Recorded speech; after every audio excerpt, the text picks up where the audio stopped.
Hi! Pangilang day na tayo? Day 3. Day 3.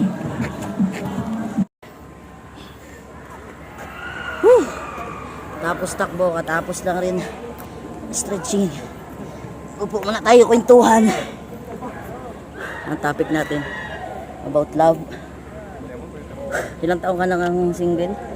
Ako, almost 2 years. 2 years na. Tagal na. Love yourself muna.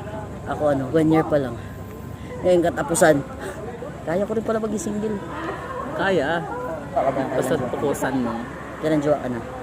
Hindi, yung seryosohan, yung matagal. Honestly, sa akin talaga, pinakamatagal. Oo. Pinakamatagal ko lang, it's 2 years, magti 3. When I was 16 years old. Parang puppy love pa. Ay, sabagay bata ka pa, di ba? Oo. I'm turning 23 years old pa lang naman. Pero may tanong ako sa'yo. Ano sa'yo yung love? Anong definition mo ng love?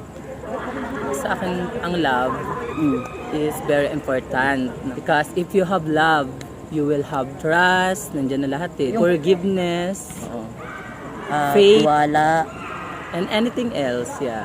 yan yung love sa'yo. Sa akin naman yung love, parang sacrifice. Kahit gano'n mo kamahal yung tao, para sa kasiyahan niya. Kahit ikaw yung nasasaktan, okay lang.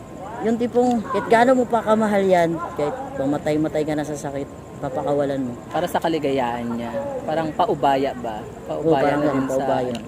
Basta masaya siya, di ba? Kung saan siya masaya, kung pwede mong i-let go na lang, let go na lang, di ba? Sacrifice.